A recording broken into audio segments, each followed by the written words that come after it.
quick and dirty little box review here for you folks. Since I waited so long, we can just look at it in the game and not need to boot up the old ad blocker. We're going to talk about the URs, we're going to talk about the SRs, and I'm fucking not reading the rest of these cards, man. Let's take a look here. Obviously, with Goki finishing move, getting the Axe, Equimax Turbo is going to be the OTK deck of choice going forward. Very funny. This is probably going to get some kaijus on the list. Very funny.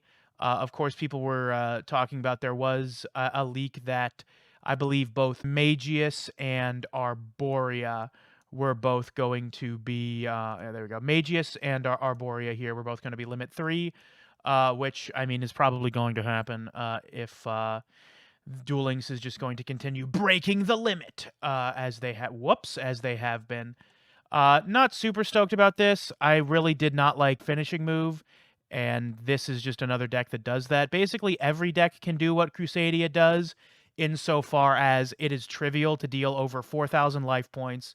So whether or not Crusadia is good, it is less of the archetype itself being good and more of the archetype able to abuse Duel Links' specific format. Again, it'll be able to abuse Limit 3 back row going first and have a powerful OTK tool going second, in addition to the Kaiju suite for removal of problematic monsters, provided it can draw them, because Kaijus are, of course, not searchable in any meaningful capacity. Though if this deck ends up playing Kyoto Waterfront, that would be very funny. Dark Requiem Xyz Dragon. I thought this was the Phantom Rage card, but I think this was from Arc 5, and this card just sucks, right? The attachment material of this card, target monster in the field your opponent controls, attack becomes 0. Neat. During either player's turn, your opponent activates a monster effect, negate the... Okay, now that's pretty exciting. 3 level 5 monsters, this card is Dark Rebellion. Okay. Well, you have to rank up Dark Rebellion Xyz Dragon, so I don't know how easy that will be. Although I guess we don't have Raider's Wing, I don't think, which detaches material. Mimicry Lanius and Tribute Lanius, which I believe are the only decent Raideraptor cards we have, and they're both ultra rares. And the problem with that is, if you're going to be pulling a main box 3 times for 2 different ultra rares, your deck has to be better than Salamangreat, because why would you want to pull for 3 copies of Mimicry and Tribute when you can pull for 3 copies of Signet Mining and Crackdown? You know what I mean?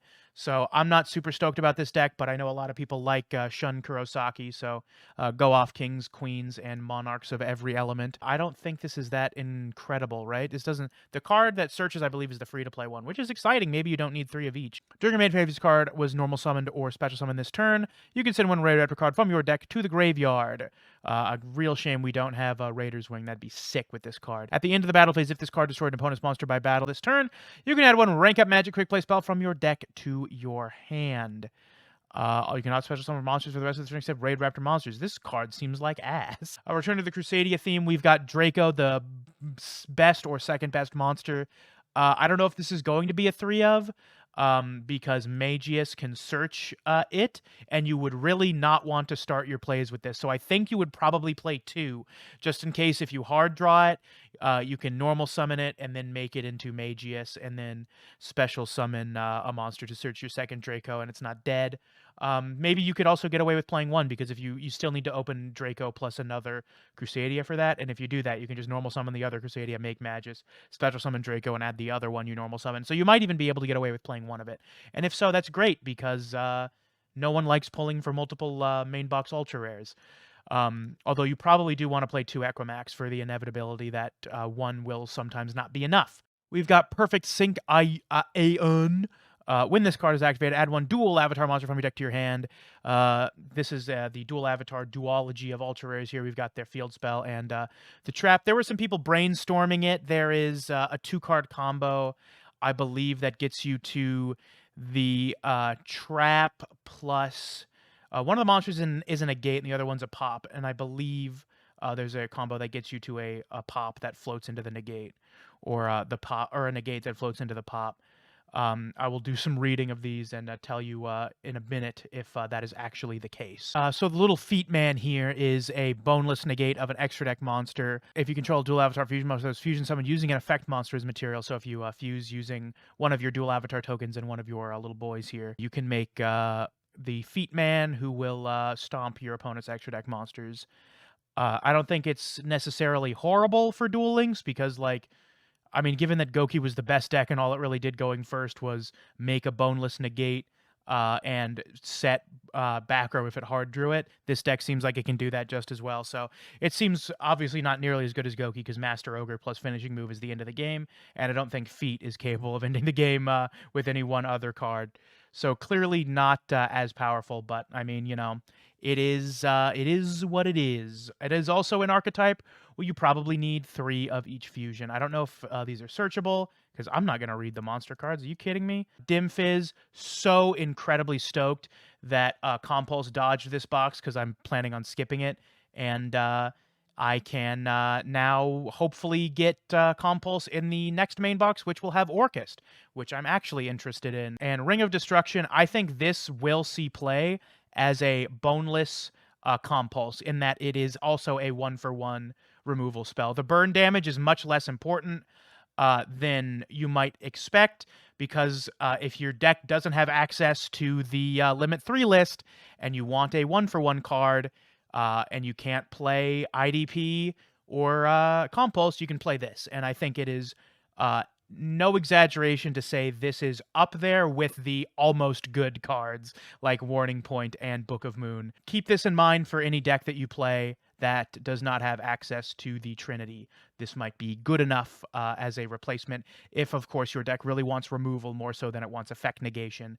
Because Warning Point, while I think is probably better overall, sometimes you can't beat over the cards that you negate, and you would like to destroy them instead of negate them. That is my thoughts on the Ultra Rares. Not super impressed. I'm not excited for another deck full of OTK tools that also has a boneless negate, but like, the more things change, the more they stay the same. You know what I mean? It is cool to see the World Legacy storyline being implemented in chronological order, but it's going to get a lot worse when Orcus comes out, and I can't wait to see Duel Links players complain about that. We've got access code Talker at home, Rasta Liger. This card may see play in Salamangreat. I'm gonna make a video about how to play the decks that got nerfed, and this might see a place in Salamangreat. I'm not sure if you still play rank 4s in the deck, but if you cut the 2 rank 4s you were playing, you can play Update Jammer and Raster Liger, and that is very funny because you target Update Jammer, this goes to 4,000 attack, and it gets to attack twice because you used Update Jammer, and then you just put a guy below it, and then destroy cards your opponent controls without targeting, which is very nice. We've got Raid Raptor Force Strix, Lunalight card. Don't listen to what the box says. This is a Lunalight card. It is better in Lunalight than it is in Blackwing or Raid Raptors. Manifesting, we get Tiger and Kaleido Chick. Even if we just get, like, Tiger, it's insane. Even if we just get, now, we need Tiger more than we need Kaleido Chick for this card to be insane, but oh, I'm hoping. Please let Lunalight do anything cooler than just sit on hand traps and then fusion summon a towers and pass. That's so lame. Let Lunalight do cool shit, Konami, I'm begging you. Volzar Soda! This card is kind of like horny, right? Like, the look on his face is like he's looking down on you and smirking. The childbearing hips, the like very feminine. It looks like a very effeminate Zig Heil, which I'm personally not comfortable with, but someone's getting off to this. We've got Evolzar Logia. Takes 2 materials to negate a spell trap. I am so close to building Dino Rabbit. So close, but I do not give enough of a fuck about that deck to actually pull from a main box not related to anything else I want. I don't know if Dino Rabbit is going to be better than Evolzars, because Evolzars now have Solda, which is a special summon stopper. Stops Mech Knights, stops Link summons, stops Xyz summons. It's basically better Roach, and unlike something like Logia, in which you don't have to play the archetype it's from to play it, you just need to play any dinosaur deck, because rank 4s are way easier to spam than rank 6s. Evolzar is actually an explicit reason to play Evolzars over something like dinosaur spam, or just like 2 normal dinosaurs in a deck that you were playing Rescue Rabbit in. Enlightenment Paladin, this card sucks. What are you adding back? Pendulum Call? You're going to discard a card for Pendulum Call, add it back to your hand, and then discard another card? That's Not great card economy. Very funny if you, because Duel Links, all the best cards are staples, you actually probably will be able to add actually good cards like Darkhold and Book of Moon off this, but like at the same time, is that good enough? Probably not. More exciting is the level 1 tuner that enables this card, because it also enables a better synchro, namely Ignister Prominence. Where is it? Tuning Magician. I absolutely love this card. I played the shit out of this in Pendulum Magician back when I played during Eternal format in 2019, I believe. Absolutely love this card. Hope we get Halka Fibrax and Apollosa to go with this card. I'm just kidding. But this is very cool. The card I actually hope we get is I hope we get another EX structure deck for Pendulum Magicians that gives us Wisdom Eye and Harmonizing Magician. That'd be so sick. Oh, please, Konami, please. Oh, and Time Star Magician. That's like my favorite Xyz monster. Love that card so much. Very funny they have the burn damage on this, but not the life point gain. I apologize if my box commentary is all over the place. This is mostly just me talking about what I think of the cards and what they enable rather than an actual overview of every card, because you should read your own cards, not rely on other people to read them to you. Crusadia Reclusia. Target one Crusadia monster your opponent controls, destroy them. This will come up just because targeting destruction is way more relevant in Duel Links than it is in the TCG. Wait, does this target monsters? One card your opponent? Nah, I can see this being like a boneless Ningirsu to remove back row. You can special summon this card from your hand. They all special summon themselves to link zones in defense position. When your opponent, any battle damage affects your opponent is doubled. This plus Equimax pointing to a kaiju is probably how you're going to be getting lethal. Nucleus, Infinity Core, and Triskelion. Hopefully, any free-to-play Mechlord fans will be able to play that deck. You can only use each effect of a Mechlord, Nucleus, Infinity Core once per turn. If this card is normal special summon, you can add one Mechlord spell trap from your deck to your hand. If this card is destroyed by a card effect, you can special summon one Mechlord Emperor monster from your deck or hand or deck with a different attribute from the monsters you control, ignoring its summoning conditions. You can only declare an attack with one monster. I think this is fine. People are talking about how good it is. It obviously conflicts with Obligato, so you'll have to make some decisions there. Triskelion, this is very funny. I'm not a super huge fan of extra deck ripping as a mechanic, but it's obviously not as bad as Kashtira, so I'm not going to complain too much. But in Duel Links, where you don't have the space to be running a lot of duplicates, this could be potentially very annoying. Timebreaker Magician. This card's funny because it's like a Fortune Lady card. Progression playoffs reference here. You can target one monster on the field, banish both it and this card until your next standby phase. So you can just remove a problematic card from the field or get Xyz material off an Xyz monster. Like you can force out something like a Giant Hand, a Master Ogre, or stuff like that by just targeting with Timebreaker. Very funny card. Not like actually good in its own right, but it is part of a new skill that got released, so maybe worth tinkering around with. Dual Avatar Invitation. Discard one card, and if you do special summon as many Dual Avatar Spirit tokens as possible. Much worse here in Duel Links than it is in the TCG, because we only have 3 possible zones we can summon to rather than 5. Still, you will need 3 copies of this if you would like to play Dual Avatar. Magius, this is searching your monsters if you summon a Crusadia to it.